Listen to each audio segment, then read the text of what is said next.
Dando continuidade à nossa exposição bíblica do livro de Gênesis, chegamos hoje no capítulo 9. Abençoou Deus a Noé e a seus filhos e lhes disse: sede fecundos, multiplicai-vos e enchei a terra. Pavor e medo de vós virão sobre todos os animais da terra e sobre todas as aves dos céus. Tudo que se move sobre a terra e todos os peixes do mar nas vossas mãos serão entregues. Tudo que se move e vive ser-vos-á para alimento. Como vos dei a erva verde, tudo vos dou agora. Carne, porém, com a sua vida, isto é, com o seu sangue, não comereis. Certamente requererei o vosso sangue, o sangue da vossa vida, de todo animal o requererei, como também da mão do homem, sim, da mão do próximo de cada um requererei a vida do homem. Se alguém derramar o sangue do homem, pelo homem se derramará o seu, porque Deus fez o homem segundo a sua imagem. Mas sede fecundos e multiplicai-vos, povoai a terra e multiplicai-vos nela.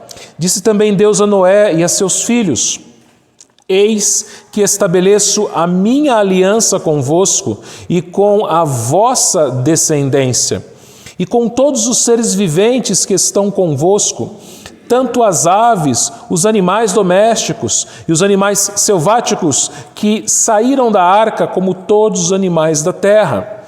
Estabeleço a minha aliança convosco, não será mais destruída toda a carne por águas de dilúvio, nem mais haverá dilúvio para destruir a terra. Disse Deus: este é o sinal da minha aliança, que faço entre mim e vós, e entre todos os seres viventes que estão convosco, para perpétuas gerações. Porém nas nuvens o meu arco será por sinal da aliança entre mim e a terra.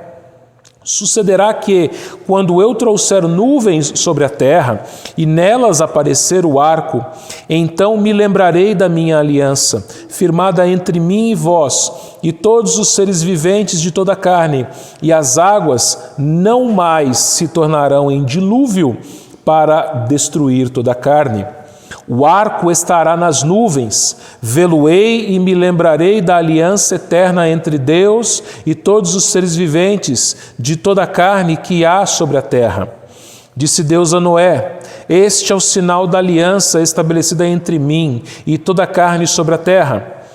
Os filhos de Noé que saíram da arca foram Sem, Cã e Jafé. Cã é o pai de Canaã. São eles os 3 filhos de Noé, e deles se povoou toda a terra. Sendo Noé lavrador, passou a plantar uma vinha. Bebendo do vinho, embriagou-se e se pôs nu dentro de sua tenda. Cã, pai de Canaã, vendo a nudez do pai, fê-lo saber fora a seus 2 irmãos. Então Sem e Jafé tomaram uma capa, puseram-na sobre os próprios ombros de ambos e, andando de costas, rostos desviados, cobriram a nudez do pai, sem que a vissem. Despertando Noé do seu vinho, soube o que lhe fizera o filho mais moço. E disse: maldito seja Canaã, seja servo dos servos a seus irmãos. E ajuntou: bendito seja o Senhor, o Deus de Sem, e Canaã lhe seja servo. Engrandeça Deus a Jafé, e habite ele nas tendas de Sem, e Canaã lhe seja servo. Noé, passado o dilúvio, viveu ainda 350 anos. Todos os dias de Noé foram 950 anos, e morreu. Vamos orar. Senhor Deus e Pai, muito obrigado pelo privilégio que temos de, nesta noite, estarmos reunidos para celebrar, ó Deus, o Teu glorioso nome, para exaltar, ó Pai, a Tua glória. Obrigado, Senhor Deus, pela presença de cada um desses meus irmãos e amigos aqui, Senhor Deus. E eu quero pedir a Ti agora que a Tua voz seja ouvida aqui nesse instante Que o Teu Espírito Santo abra um entendimento destes que aqui estão. Que o Senhor fale a cada um, a cada coração. Que eles possam entender a Tua palavra, Senhor. Mas não somente entender, ó Deus, com as suas mentes, mas, ó Pai, com o seu coração, se disponham, ó Deus, a viver a Tua palavra, a obedecer a Tua palavra. Ó Pai Santo, apesar de mim, usa-me, Pai, para a Tua glória, para que assim os Teus filhos e filhas aqui presentes possam entender, ouvir, ó Pai, serem alimentados pela Tua palavra. E a todos aqueles a quem esta mensagem chegar, que o Senhor os abençoe e que o Senhor também dê da Tua instrução. É o que eu te peço em nome de Jesus. Amém. Nessa última semana, eu estava conversando com uma pessoa, um irmão, um crente. Essa pessoa dizia a respeito de alguém da sua família que não compreende ou que não compreendia a pecaminosidade humana. Isso porque essa pessoa, esse parente desse nosso irmão em Cristo, essa pessoa pensa que as crianças, elas nascem neutras, sem pecado, como se fosse uma tábula rasa, como se fosse uma folha de papel em branco. E conforme a criança vai crescendo e tendo contato com outras pessoas, aí sim a criança vai escolher entre o bem e o mal. Esse pensamento, meus irmãos, está na mente de muita gente. Muita gente pensa exatamente isso, que as crianças, elas nascem puras, são anjinhos, sem pecado. Só que a Bíblia não ensina isso. A Bíblia, queridos irmãos, ela nos diz que com a queda de Adão, toda a humanidade carrega a maldição do pecado. O rei Davi, ele afirma no Salmo 51 que ele foi concebido em pecado pela sua mãe, ou seja, Davi era filho de uma pecadora e de um pecador. E por causa disso ele também era um pecador. No ventre de sua mãe, Davi já era um pecador, ele não havia cometido nenhum pecado ainda, ele ainda era um feto, um embrião, mas ele já carregava ali o DNA do pecado, a maldição do pecado. Também, meus irmãos, Davi escreveu que não há quem faça o bem, não há justo nenhum sequer. Não há nenhuma pessoa na terra, queridos irmãos, que seja em si mesma uma pessoa boa. O apóstolo Paulo, ele escreveu que todos pecaram e carecem da glória de Deus. Sendo assim, nenhuma criança nasce neutra. Ninguém nasce neutro, como uma folha de papel em branco. Pelo contrário, todos nós nascemos pecadores. E por isso, para nós, seres humanos, não existe esperança em nós mesmos. Não existe nada que a gente possa fazer para mudar a nossa situação. Se somos pecadores, se somos incapazes de fazer coisas que agradam a Deus, a gente pode tentar fazer o que a gente quiser, que não resolve, não vai resolver. Semana passada, milhares de pessoas peregrinaram rumo à Aparecida, algumas delas a pé, achando que iam agradar a Deus com isso. Não. Pessoas fazem promessas, pessoas fazem de tudo, tentando agradar a Deus, mas por si só somos incapazes de sermos salvos. Só existe um jeito. E quem tem esse jeito não somos nós, não é nenhum ser humano, e sim o próprio Deus. Deus, ele dá ao homem a salvação através do seu Filho Jesus Cristo. Só existe salvação pela fé em Jesus. A salvação não é pelas obras. Você pode fazer o que você quiser e puder nessa vida, mas isso não vai te dar salvação. Quem te dá a salvação é Deus, através da fé em Jesus Cristo. Como eu já falei várias vezes aqui, até a fé que você tem é um presente de Deus. Paulo fala em Efésios 2 que a fé é um dom de Deus, é um presente. Você e eu somos incapazes de produzir, de fabricar fé. Deus nos dá a fé, e com a fé que Deus nos deu, nós cremos no Senhor Jesus Cristo. E foi exatamente isso que aconteceu com Noé. Noé, vocês vão se lembrar que ele vivia num mundo cheio de violência e de corrupção. Todas as pessoas eram corruptas, todas as pessoas eram violentas. Mas Deus escolheu Noé e a sua família de forma graciosa. Noé não era melhor do que ninguém, a família de Noé não era melhor do que as outras famílias. Nós vimos lá em Gênesis 6 que Noé achou graça diante de Deus, então foi pela graça, não foi pelos méritos de Noé, pelas obras de Noé. Então, pela graça, Deus escolheu Noé e sua família e providenciou para eles uma arca, para que eles entrassem nessa arca e fossem salvos da morte dentro desta arca. Então, as pessoas que estavam dentro da arca foram salvas da morte, e todas as outras que estavam fora da arca morreram. Então, aqueles que estão em Cristo, que creem em Cristo, que confiam em Jesus Cristo, essas pessoas têm a vida eterna. E as que não confiam em Jesus, que não estão em Jesus, estão mortas. Por isso, querido irmão, não existe ninguém neutro. Ninguém que esteja em cima do muro. Ou a pessoa pertence a Deus, é crente no Senhor Jesus Cristo, está salva, tem a vida, ou ela é filha de Satanás. Ela está condenada à morte eterna. É aquilo que a gente tem visto aqui no livro de Gênesis. As duas sementes, a semente da mulher e a semente da serpente. A linhagem dos filhos de Deus e a linhagem dos filhos dos homens. Dois tipos de pessoas apenas no mundo. Aqueles que creem em Deus e aqueles que não creem em Deus. Somente dois tipos de pessoas no mundo. E, queridos irmãos, aqueles que foram escolhidos por Deus e receberam a fé para crerem no Senhor Jesus Cristo, Deus fez uma aliança com essas pessoas. Nós que somos a igreja do Senhor Jesus Cristo, Deus ele fez conosco uma aliança. Com todo o seu povo, em toda a história, Deus ele fez uma aliança, um pacto. O que é uma aliança? Aliança é um acordo entre duas partes.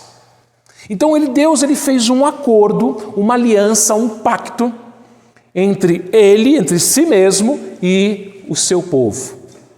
Desde o Jardim do Éden até nós agora, a igreja. E Deus, na Bíblia, algumas vezes, ele renovou esta aliança. Deus, ele fez uma aliança com Adão no jardim, ele abençoou Adão no jardim, ele deu condições para que Adão andasse com Deus naquela aliança. E agora Deus, ele renovou a sua aliança com Noé. Por quê? Porque a partir de Noé haveria uma nova terra. Toda aquela terra antiga havia sido destruída pelo dilúvio. Agora, a partir de Noé, os filhos de Noé, haveria então uma nova terra. Então Deus ele renova a sua aliança com Noé. E é sobre isso que eu quero falar com vocês nesta noite, a respeito da aliança de Deus com Noé. E a gente percebe aqui, meus irmãos, três verdades. Em primeiro lugar, nós vemos aqui a essência da aliança. Do que se tratava a aliança de Deus com Noé? A aliança se trata de vida. Deus ele promulga vida, ele fala a respeito da vida. Deus é o Deus da vida. Olha o versículo 1 aqui de Gênesis 9. Abençoou Deus a Noé e a seus filhos e lhes disse: sede fecundos, multiplicai-vos, enchei a terra. Deus ele abençoou Noé e os seus filhos, Noé, sua esposa, seus 3 filhos, suas 3 noras. Depois de mais de um ano ficarem dentro daquela arca, eles saíram da arca, uma terra nova, e Deus então chama Noé e a sua família e ele abençoa Noé. E nesta bênção, meus irmãos, estava a propagação da vida. O que Deus ordena Noé e seus filhos fazerem? Ele diz o seguinte, versículo 1 novamente: sede fecundos, multiplicai-vos, enchei a terra. Ele fala assim: tenham filhos. Deus abençoa aqueles homens e fala: tenham filhos, tenham netos, tenham bisnetos, multipliquem-se, encham a terra. Deus, Ele é o doador da vida. Deus é que dá a vida. E o desejo de Deus é que pessoas nasçam neste mundo para mostrarem a sua imagem. Lembra que Deus colocou no homem e na mulher a sua imagem. E Deus, Ele quer que as pessoas nasçam. E como é que a gente nasce? Tem que ter casais. Tem que nascer filhos. E nos dias de hoje, meus irmãos, fala-se muito em superpopulação, que a Terra está cheia de gente, e a cada geração que passa, os casais têm menos filhos. É só você perceber uma coisa: quantos filhos teve os seus avós? Quantos filhos tiveram os seus pais? E quantos filhos você tem hoje? E você que é casado e não tem filhos, ou que pretende se casar, quantos filhos você quer ter? Então vejam, meus irmãos, está caindo a natalidade. Antigamente as pessoas tinham 10, 15, 12 filhos, depois 6, 4. Agora as pessoas têm 1, 2. 1, 2 filhos. Mas Deus aqui nos ensina, meus irmãos, que Ele deseja que pessoas nasçam. E alguns casais nos nossos dias nem filhos querem ter. Alguns casais nos nossos dias, eles têm cachorro e têm gato. Eu já vi gente fazendo isso. Não, filho dá muito trabalho. Filho custa caro. Tem que pagar a escola, tem que comprar roupa, tem que educar. Não vou ter filho não. Vou ter um cachorro. Cachorro é obediente. Cachorro é obediente, gato nem tanto. Gato não é, Gato às vezes ele foge, aquela coisa, mas tudo bem, gato também serve. Se você tem um cachorro na sua casa e um gato na sua casa, você concorda comigo. Esses bichos dão menos trabalho do que filho. É mais barato do que filho. Mas nenhum animal substitui um filho. O animal não vai aprender a falar. O animal, você não vai levar ele para a escola. O animal, você não vai ver se formar. O animal não vai se casar. O animal não vai te dar neto. E quando você ficar velho, o animal não vai cuidar de você. Aqueles nossos irmãos aqui que são mais idosos, quem cuida de vocês? São seus filhos. E, consequentemente, as noras, os genros, que são como filhos também. Então os filhos acabam cuidando dos pais quando eles envelhecem. Agora um bicho não vai cuidar de você quando você ficar velho. Só que alguns casais eles pensam assim. Por isso, meus irmãos, os salmos eles vão falar justamente isso, que filhos são bênção do Senhor. Se você tiver com a sua Bíblia aí, abra no Salmo 127. Salmo 127. Olha lá o versículo 3 até o 5. Ele diz assim, Salomão: herança do Senhor são os filhos, fruto do ventre o seu galardão, como flechas na mão do guerreiro, assim os filhos da mocidade. Feliz o homem que enche deles a sua aljava, feliz o homem que tem muitos filhos, é o que ele está falando aqui. Feliz o homem que enche deles a sua aljava, não será envergonhado quando pleitear com os inimigos na porta. Por que ele está falando isso daqui? Porque um homem que tinha muitos filhos, ele era protegido pelos filhos dos inimigos.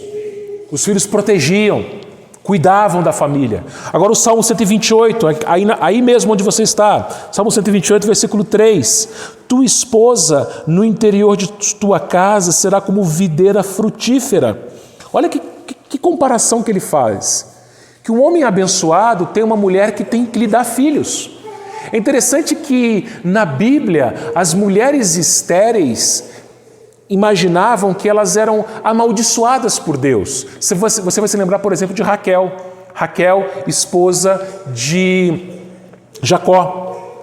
Ela ficou desesperada porque ela não tinha filhos. Ana, ela é estéril também, ela ficou desesperada porque ela não tinha filhos. Mas uma mulher abençoada, um homem abençoado tinham filhos. Versículo 3, o finalzinho, teus filhos, como rebentos da oliveira, arroda tua mesa. Quer dizer, um homem bem-aventurado seria um homem que tivesse muitos filhos ao redor da mesa da sua casa. Versículo 4, eis que como será abençoado o homem que teme ao Senhor. O Senhor te abençoe desde Sião, para que vejas a prosperidade de Jerusalém durante os dias da tua vida. Vejas os filhos dos teus filhos, paz sobre Israel. Então, um homem abençoado é um homem que tem filhos, é um homem que tem netos. É isso que Deus, Ele colocou na sua aliança com Noé. Encham a terra, tenham filhos. Filhos, queridos irmãos, netos são bênçãos. É bênção quando você vê da igreja criança correndo. Criança não atrapalha no culto. A gente fala assim, não, vamos pegar as crianças e colocar numa sala para deixá-las quietinhas. Não, criança não atrapalha no culto. Se vocês soubessem o que eu fazia no culto quando eu era pequeno, vocês não imaginam e nem queiram imaginar, né? E muitos de nós aqui, que fomos crianças na igreja. E alguns eram mais comportados, outros nem tanto. Outros corriam, mas criança é bênção do Senhor. Dá trabalho? Dá. Por que dá trabalho? Porque são pecadoras. E aí você precisa educar, você precisa ensinar, você precisa disciplinar. Mas filhos são bênçãos do Senhor. Segundo, a aliança, ela fala a respeito da proteção da vida. Olha o versículo 2. Pavor e medo de vós virão sobre todos os animais da terra e sobre todas as aves dos céus. O que está acontecendo aqui? Deus, Ele colocou pavor e medo nos animais do homem. Às vezes a gente tem medo de bicho, né? Mas você sabia que os animais, eles têm mais medo da gente do que a gente deles? Por isso que os animais, eles só atacam quando eles são provocados. Eles são provocados. Então você vê às vezes aquelas festas de boi, né? Aqueles rodeios, muitas vezes. E às vezes o cavalo, o boi, ele está ali pulando, e ele joga o peão no chão. Mas você sabe muito bem por que ele faz isso, né? Porque ele é maltratado, porque ele é machucado. Então vejam, Deus, Ele colocou medo nos animais para quê? Para que a vida do homem fosse preservada, fosse protegida. Por isso que a gente tem que respeitar a vida, inclusive, dos animais. Deus, Ele vai falar aqui sobre alimento, se alimentar com carne, a gente vai falar sobre isso daqui a pouco. Mas a gente não deve sair aí matando animal por prazer, por diversão, por esporte. Mas só para se alimentar. Por que você mata o animal? Para você se alimentar dele. Você comer a carne dele. Eu vou falar sobre isso daqui a pouco aqui. Mas não somente a vida do animal. Deus também, Ele coloca o respeito, a proteção à vida humana. Olha o versículo 5. Certamente requererei o vosso sangue, o sangue da vossa vida. De todo animal requererei. Quer dizer, você não pode sair matando o animal à toa. Mas só para se alimentar dele. Mas olha o que ele fala em seguida. Como também da mão do homem, sim, da mão do próximo de cada um, requererei a vida do homem. 6. Se alguém derramar o sangue do homem, pelo homem se derramará o seu, porque Deus fez o homem segundo a sua imagem. A vida humana tem valor. Então Deus aqui estabelece a proteção à vida, tanto dos animais como dos homens. Aqui, queridos irmãos, Deus, Ele estabelece a pena capital, a pena de morte. Ah, pastor, pena de morte? Pena de morte é bíblica. E a pena de morte, ela existe, Deus estabeleceu justamente para proteger a vida, não para matar, mas para proteger a vida. Infelizmente, queridos irmãos, a pena de morte ela é mal compreendida. Muita gente vai falar o seguinte, não, a pena de morte não é bíblica porque existe um mandamento que diz não matarás. Só que essa não é a melhor tradução do hebraico, a língua que foi escrita no Antigo Testamento. A tradução ali melhor seria não assassinarás. Então, é proibido naquele mandamento o assassinato. E todo aquele que comete o assassinato, ele responde com a sua própria vida. É isso que ele coloca aqui no versículo 6. Se alguém derramar o sangue do homem, ou seja, matar, assassinar alguém, pelo homem, ou seja, pela vida da pessoa assassinada, se derramará o seu. Por quê? Porque Deus valoriza a vida humana. Deus fez o homem segundo a sua imagem.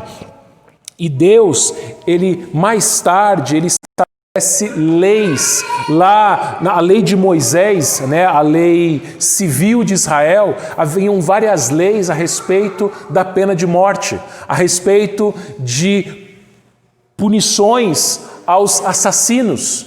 E essas punições eram a morte.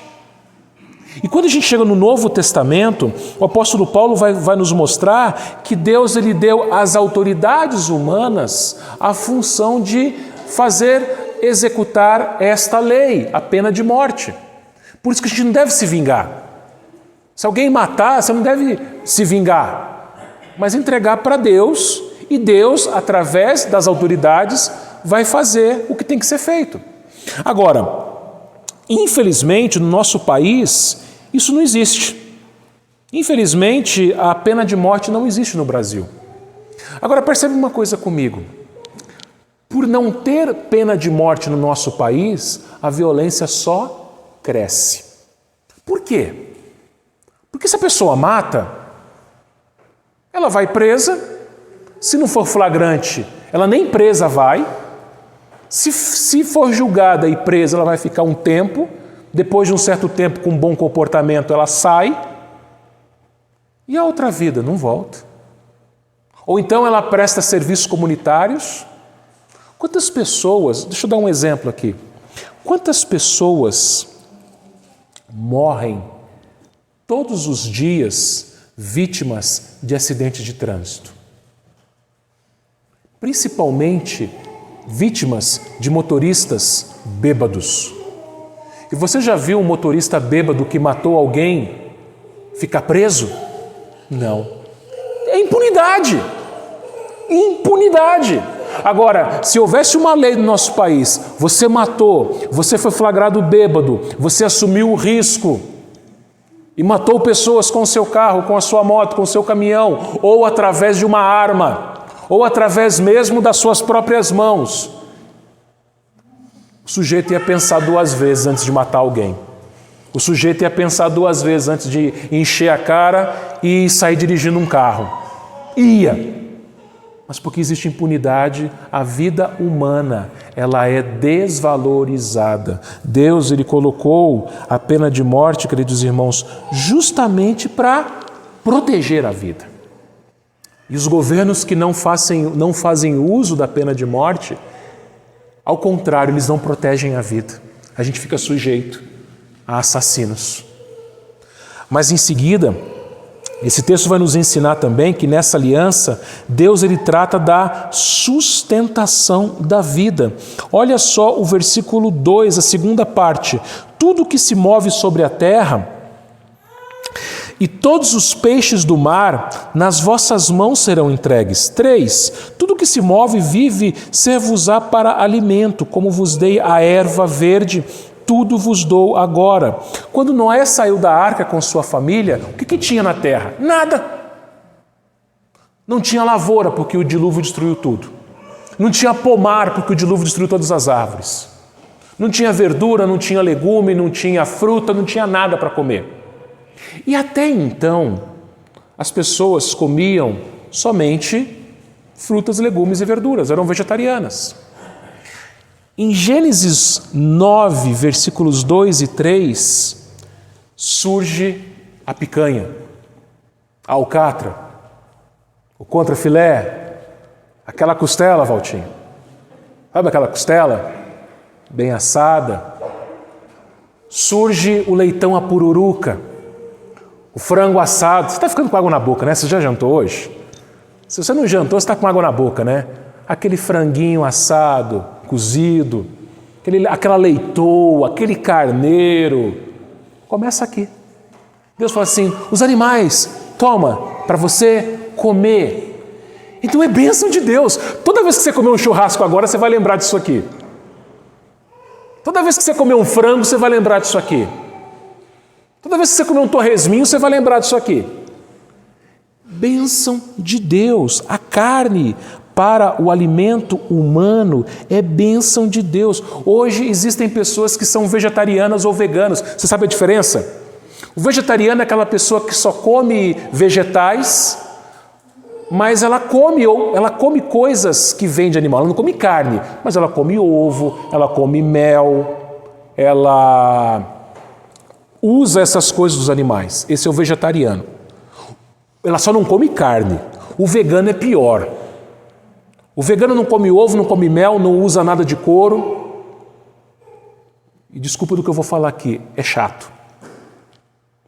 Não tem uma carninha, é chato.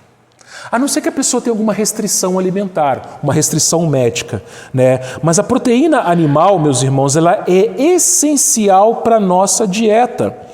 Todos os alimentos foram dados por Deus. Olha lá o versículo 3. Como vos dei a erva verde, então ele fala de salada aqui, erva verde. Você não vai sair comendo carne que nem um doido. Encher o seu coração de colesterol e triglicérides. Não, você vai comer uma salada junto, um arroz. Como vos dou a erva verde, também eu vou dar tudo aquilo que se move, né? Os animais, como carne, como alimento, para uma dieta equilibrada, uma dieta saudável. Essa é a essência da aliança de Deus. Então a gente tem que ser grato a Deus pela vida, meus irmãos. Ser grato a Deus pelos nossos filhos que Ele deu, pelos nossos netos, pela nossa própria vida que foi dada por Deus através dos nossos pais. Ser grato a Deus pela preservação da nossa vida. Deus preserva as nossas vidas. Ser grato a Deus pelo sustento que Ele dá todo dia, pelo pão de cada dia. Ser grato pela lavoura. Ser grato pelo gado que nos dá a carne, pelos peixes, pelas aves. É bênção do Senhor. Ele preserva a nossa vida através do alimento. Segundo, nós vemos aqui também o sinal da aliança. Toda aliança, meus irmãos, ela possui um sinal. Lembra que eu falei o que é aliança? Aliança é um acordo entre duas partes. Uma aliança muito conhecida nossa é a aliança do casamento, né? E qual que é o sinal desta aliança? O marido e a esposa usam este anel de ouro no seu dedo anelar da mão esquerda. Inclusive nós chamamos esse anel de aliança, mas é um anel. Esse anel de ouro, ele indica que a pessoa que está usando ele na sua mão esquerda, no dedo anelar esquerdo, essa pessoa ela é casada. Inclusive em algumas tem aqui gravado dentro do anel, né, da aliança, o nome da esposa ou do esposo e a data do casamento. Então é um sinal isso daqui, é um símbolo de algo muito maior, que é o seu casamento, a sua vida conjugal. E esse sinal, ele é usado em público. Quando você vê alguém com uma aliança, um anel de ouro no dedo anelar da mão esquerda, você sabe que aquela pessoa ela é casada. Ela é casada. Todos ficam sabendo disso. E Deus, da mesma forma, Ele certifica a sua aliança com sinais públicos, para que todos fiquem sabendo que existe uma aliança. Por exemplo, hoje de manhã, o Lorenzo ele foi batizado. O que é o batismo? O batismo é um sinal visível de uma graça invisível. É um sacramento. A água que foi colocada sobre a cabeça do Lorenzo foi um sinal de que agora ele faz parte desta igreja. Ele é membro desta igreja. E todo mundo viu, foi público. Todo mundo sabe, todo mundo viu, tem até foto. Deus fez a mesma coisa na sua aliança. Com Noé, o sinal foi o arco. Com Abraão, o sinal foi a circuncisão. Com Israel, no deserto, foi o sábado. E com a igreja do Novo Testamento, qual que é o sinal, o grande sinal? A Santa Ceia. E, queridos irmãos, no caso de Noé, da aliança com Noé, Deus propositalmente escolhe um sinal, ele escolheu um sinal que até então era conhecido pela violência e pela morte, para transformá-lo num sinal de misericórdia. Como assim? O que Deus colocou no céu? Um arco. O que era o arco? O arco é uma arma de morte. Os homens antigos, eles usavam o arco, onde se prendia uma corda, e usava aquela flecha no arco para atirar e para matar. Então era um símbolo de violência, era um símbolo de morte. Só que Deus pega esse símbolo, ele tira a corda, ele tira a flecha e ele pega simplesmente o arco e coloca no céu. E aquele arco que antes era um símbolo de morte e de violência, agora é um símbolo de misericórdia. Por quê? Porque ele foi colocado no céu apontando para cima. Olha só a Bíblia aí no versículo 11. Estabeleço a minha aliança convosco. Não será mais destruída toda a carne por águas de dilúvio, nem mais haverá dilúvio para destruir a terra. Disse Deus, este é o sinal da minha aliança que faço entre mim e vós, e entre todos os seres viventes que estão convosco, para perpétuas gerações. Porei nas nuvens o meu arco, será por sinal da aliança entre mim e a terra. Sucederá que quando eu trouxer nuvens sobre a terra e nelas aparecer o arco, então me lembrarei da minha aliança, firmada entre mim e vós, e todos os seres viventes de toda a carne, e as águas não mais se tornarão em dilúvio para destruir toda a carne. O arco estará nas nuvens, vê-lo-ei e me lembrarei da aliança eterna entre Deus e todos os seres viventes, de toda a carne que há sobre a terra. Disse Deus a Noé, este é o sinal da aliança estabelecida entre mim e toda a carne na terra. Então, o que acontece? Deus, ele colocou um arco, e esse arco ele aparece quando? Ele aparece quando chove. E quando Deus coloca esse arco no céu, Ele está lembrando que Ele não vai mais destruir a terra com água. Ele não vai mais destruir a terra com arco. É interessante esse arco, que a gente chama de arco-íris. Aí eu vou perguntar para você, para as crianças que estão aqui, quando é que o arco-íris aparece no céu? Antes ou depois da chuva? Depois da chuva, né? Ele aparece depois da chuva. E você, criança, você sabe como que é formado aquele arco-íris? Os adultos devem saber, né? O que acontece? A aula de ciências aqui para as crianças. A luz do sol é uma luz branca. Então, choveu, ou está terminando a chuva ainda, E aí o sol está no meio das nuvens, e a luz branca do sol ela reflete nas gotas de água, nas gotas de chuva, e aí aquela luz branca, quando bate na água, ela reflete e ela se divide em 7 cores. E aí forma aquele arco no céu, aquele arco belíssimo nos céus. Você sabia, crianças? Vocês sabiam que era assim que formava o arco-íris? Que Deus forma o arco-íris? A luz branca do sol bate nas gotas de chuva e aquela luz branca ela se divide em 7 cores diferentes e formam aquele arco. E este arco, ele aparece quando a chuva está terminando, quando a chuva terminou. E lá na casa da Roseli e do Adão, ele é mais bonito ainda, né, Roseli? Mais bonito ainda, você vê ele inteiro. A gente não consegue ver ele inteiro, só lá na casa deles. Você vê ele inteirinho. Agora, presta atenção numa coisa. Existia um pastor que viveu no século XVII, no século XVIII, chamado Matthew Henry. E ele escreveu o seguinte: quanto mais densa for a nuvem, mais brilhante será o arco-íris nela. Então, olha, quando as nuvens forem mais escuras, mais bonito é o arco-íris. Quanto mais escura for a nuvem, mais bonito é o arco-íris. Aí ele continua: assim, como abundam as aflições ameaçadoras, surgem muito mais os conselhos alentadores.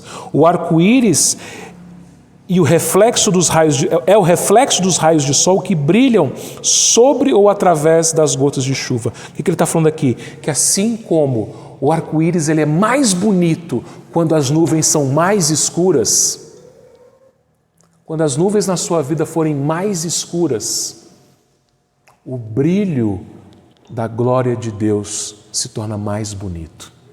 E aí ele fala assim: toda a glória dos selos do pacto derivam-se de Cristo, que é o sol da justiça, e ele derramará glória sobre as lágrimas dos seus santos. Como é que o arco-íris é formado mesmo?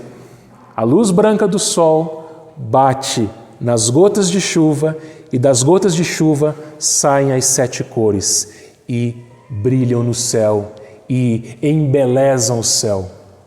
Quando nós sofremos e derramamos as nossas lágrimas, a luz de Cristo, que é o sol da justiça, reflete nas nossas lágrimas e assim a gente enxerga a glória dele. Bonito, né? É quando você sofre que você conhece mais a Cristo. É quando você sofre que você conhece mais a graça de Cristo. Lembra que Paulo falou? Paulo ele sofria com espinho na carne e ele teve outros sofrimentos também. Ele ora 3 vezes: Senhor, Senhor, tira de mim, afasta de mim esse espinho. E o que Jesus responde? A minha graça te basta. Eu não vou tirar esse espinho, você vai continuar sofrendo. E o que Paulo responde? Quando sou fraco, é que sou forte. O poder de Deus se aperfeiçoa na minha fraqueza. Quando as nuvens estão mais escuras, o arco-íris fica mais bonito.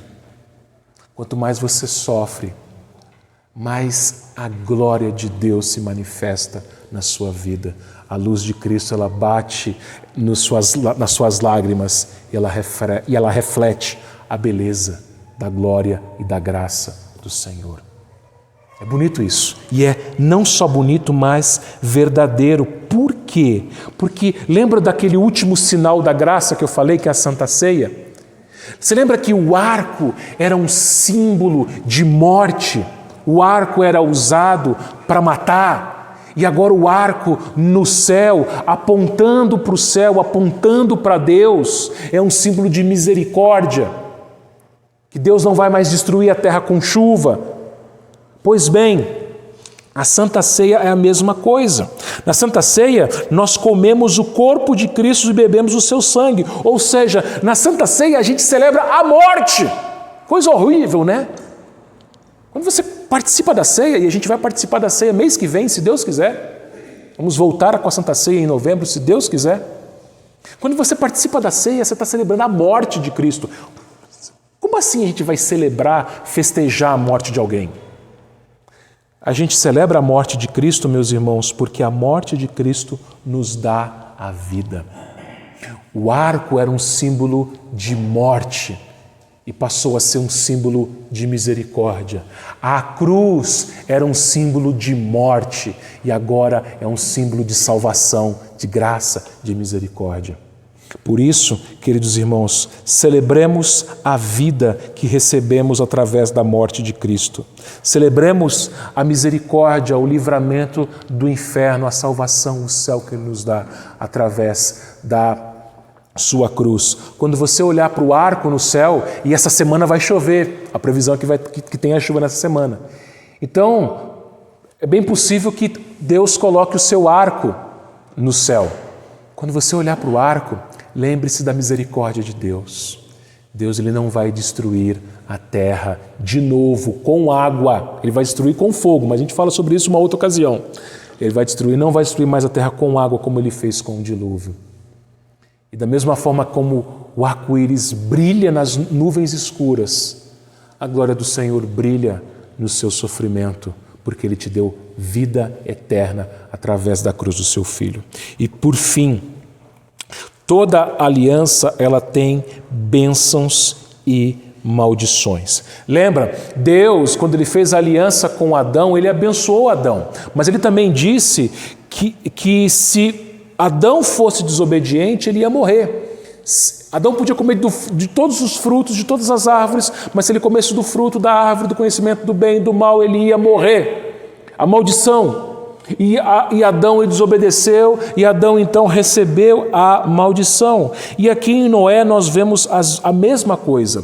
Os obedientes são abençoados e os desobedientes são amaldiçoados. Versículo 20, olha lá. Sendo Noé lavrador, passou a plantar uma vinha. Bebendo do vinho, embriagou-se e se pôs nu dentro da sua tenda. Até aqui por enquanto. Vamos lá. Noé era um lavrador. O que Noé plantava? Uvas, parreira, videira, vinha. Veja que Deus deu inteligência para o homem para desenvolver culturas, cultivo. Quando eu vejo a roça de tomate, que está na época agora, né? E vejo aquele X, é palanque que chama aquilo lá? É isso mesmo, né, Eliseu? Você vê aqueles palanques, né? Deus deu inteligência para o homem fazer aquilo.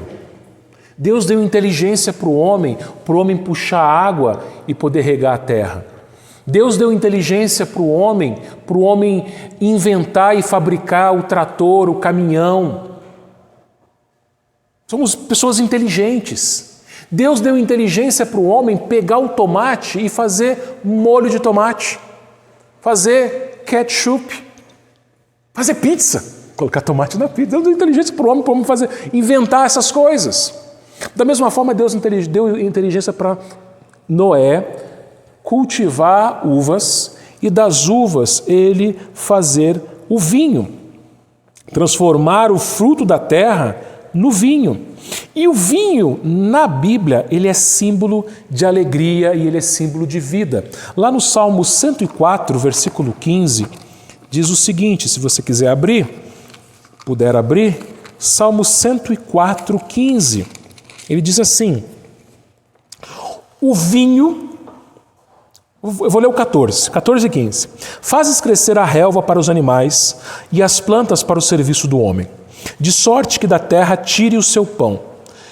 Que da terra tire o pão e também tire, versículo 15, o vinho. O que o vinho faz? Ele alegra o coração do homem. Ele vai falar do azeite e do alimento aqui em seguida. Então o vinho, ele, na Bíblia, ele é um símbolo de vida, é um símbolo de alegria. Você se lembra qual foi o primeiro milagre de Jesus? Jesus estava com sua mãe, com seus discípulos, num casamento, esse casamento teve festa, e festa é momento de alegria. E o que eles serviam para se alegrar? Vinho. E quando acabou o vinho, o que Jesus fez? Falou, ainda bem, acabou o vinho, pararam de beber. Não, Jesus pegou água e transformou em vinho, para que eles continuassem se alegrando. Então, eu já falei isso aqui e vou repetir e vou explicar, porque talvez alguns não tenham entendido. Na Bíblia, você não vai encontrar um versículo que fale que é pecado beber bebida alcoólica. Mas a gente precisa entender algumas coisas. Primeiro, você não vai sair bebendo por aí e se embriagando.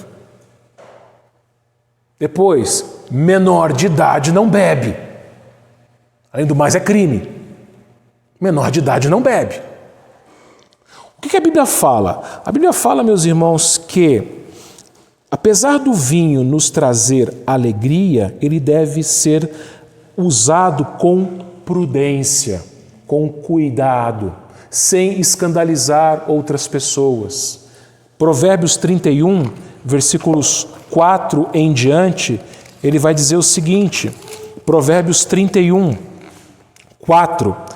Não é próprio dos reis, ó Lemuel, não é próprio dos reis beber vinho, nem dos príncipes desejar bebida forte, para que não bebam e se esqueçam da lei e pervertam o direito de todos os aflitos. Dai bebida forte aos que perecem e vinho aos amargurados de espírito, para que bebam e se esqueçam de sua pobreza e das fadigas não se lembrem mais. Então aqui está falando o seguinte, olha, aqueles que têm autoridade, quando for executar a sua autoridade, não bebam, para que se esqueçam da lei. Então, tinha que ser tomado com muita precaução, com muito cuidado, com muita prudência. Por quê? Porque o vinho, ele poderia causar o quê? Embriaguez. E isso a Bíblia condena.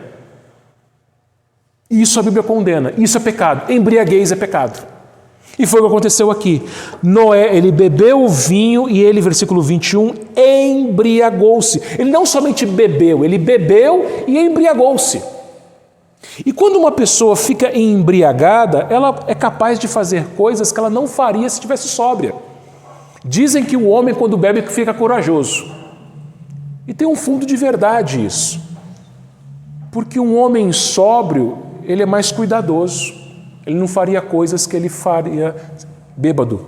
Ele não falaria coisas que ele falaria bêbado. E foi o que aconteceu com Noé. Noé, ele se embriagou. O que ele fez? Versículo 21. Ele se pôs nu dentro da sua tenda. Ele não faria isso se estivesse sóbrio. Ele ficou nu. E a nudez na Bíblia é um símbolo do pecado. Você se lembra que depois que Adão e Eva comeram do fruto que não deveria comer, os seus olhos foram abertos e eles viram que estavam nus. E eles ficaram envergonhados. A nudez é um símbolo do pecado, é um símbolo da vergonha.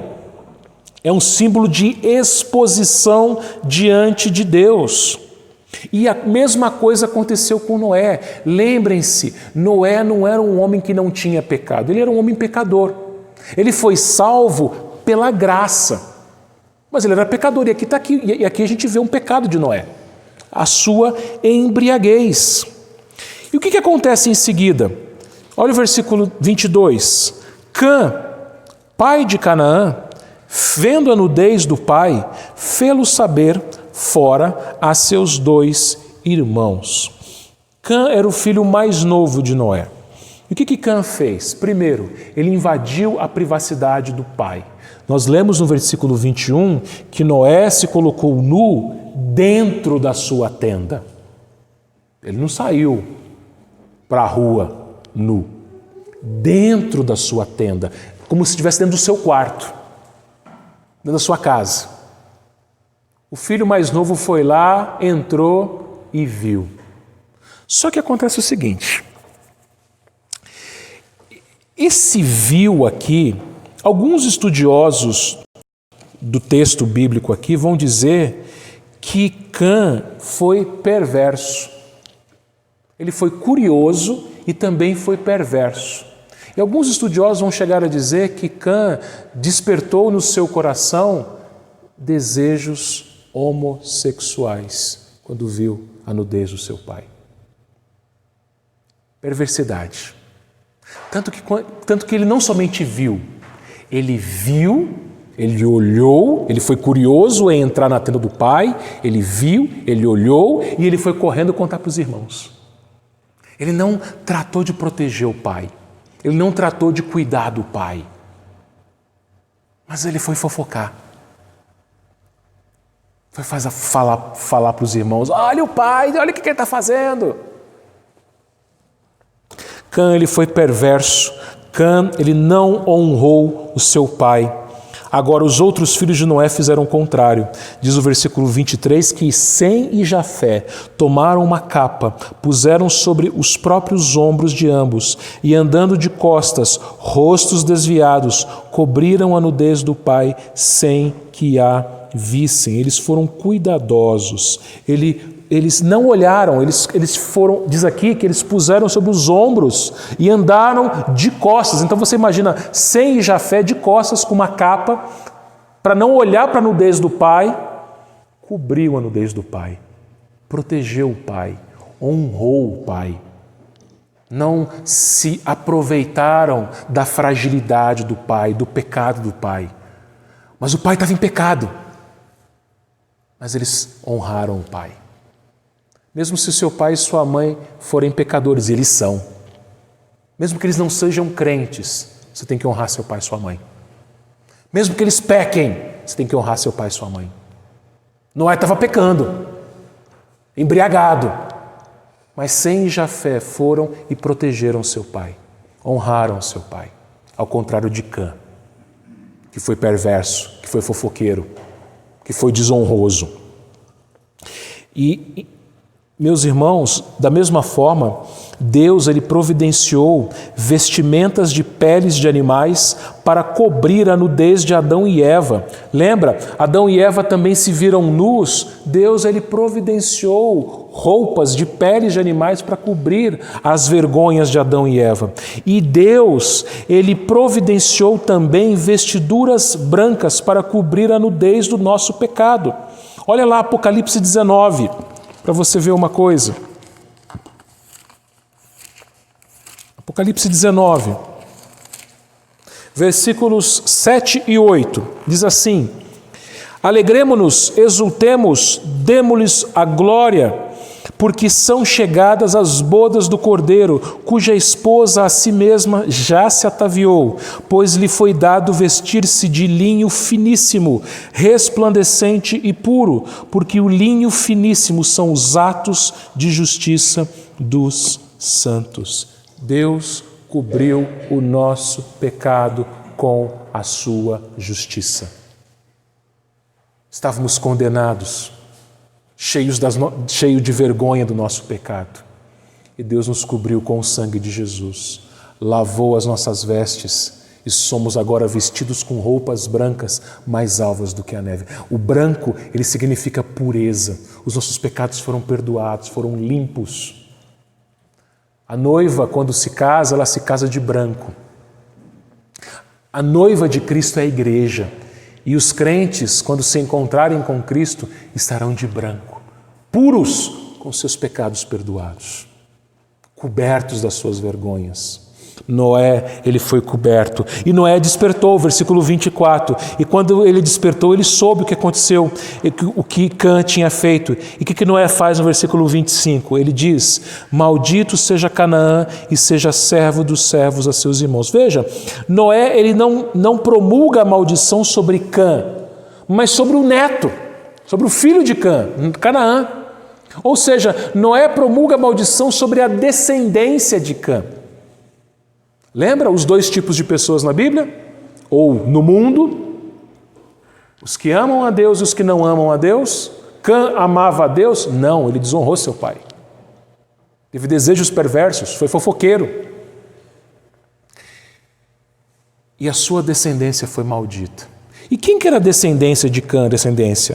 Ele diz aqui, Canaã. Os cananeus ou os cananitas foram inimigos de Israel. Também os egípcios, o Egito foi inimigo de Israel. Os filisteus, inimigos de Israel. Os assírios, os babilônicos, foram todos inimigos de Israel. A maldição ela se estendeu, a inimizade se estendeu.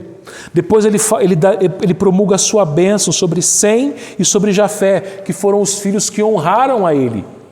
Versículo 26, Bendito seja o Senhor Deus de Sem, e Canaã lhe seja servo. Deus escolheu que Sem desse origem ao seu povo. A gente vai ver isso nos próximos domingos, capítulo 11, capítulo 10, capítulo 11, capítulo 12 de Gênesis, a gente vai ver isso nos próximos domingos. Da família de Sem veio quem? Abraão. E de Abraão veio quem? O povo de Israel. E do povo de Israel veio quem? Cristo. A bênção está aqui. Depois ele fala, versículo 27, Engrandeça a Deus a Jafé e habite ele nas tendas de Sem, e Canaã lhe seja servo. Ele fala aqui do outro filho, Jafé. Jafé, meus irmãos, deu origem aos gentios do Novo Testamento, os gregos, os romanos. E aí você vê no Novo Testamento o Evangelho chegando a estas pessoas, pessoas de várias nações. e as bênçãos de Deus chegando a pessoas de várias nações. Agora, perceba uma coisa. Apesar de Cã ter sido amaldiçoado e a sua descendência, a sua família, Deus manifestou a sua graça sobre alguns descendentes de Cã. Por exemplo, Raabe. Raabe, ela foi uma cananita, descendente de Cã. Ela foi salva. O eunuco etíope, em Atos capítulo 8, ele foi salvo. O que isso significa, meus irmãos? Que Deus ele não se prende a povos étnicos. Não importa a sua descendência. Não importa se você é descendente de italiano, de polonês, de português, de espanhol. Não importa. Não importa a cor da sua pele. Não importa se seus olhos são azuis, verdes, pretos, castanhos, cinza, ou se você tem um olho de cada cor. Não importa isso. Importa que de todas as nações, de todas as tribos, de todas as línguas, Deus escolheu para si um povo. E Deus manifestou a sua graça sobre esse povo, sobre a sua igreja. Meus queridos irmãos, somos este povo.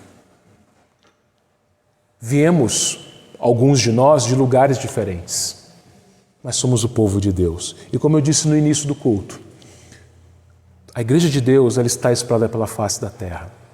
Então louve a Deus, exalte a Deus, porque você faz parte desse povo. Exalte a Deus porque Deus te deu a salvação em Cristo Jesus. Exalte a Deus porque Deus tem protegido a sua vida, tem te dado sustento, tem cuidado de você. Exalte a Deus pelo símbolo da aliança, pelo batismo, pela ceia, que em breve nós retornaremos a participar. Eu não sei se você está com saudade da ceia, eu estou, mas eu acho que vocês devem estar também. Quando a gente se lembra que pela morte de Cristo nós temos a vida eterna. A Ele seja dada toda a glória, todo o nosso louvor. Amém.